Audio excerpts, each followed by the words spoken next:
Dönemin en büyük kahramanlarından biri şüphesiz Amelia Earhart'tır.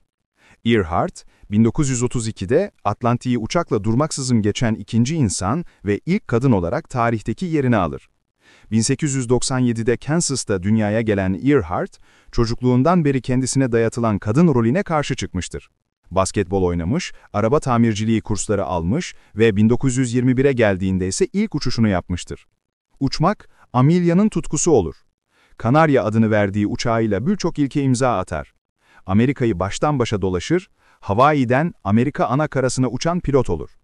1937'de uçakla dünyayı dolaşırken uçağı Büyük Okyanus'taki Howland adasına düşer ve o günden sonra bir daha kendisinden haber alınamaz.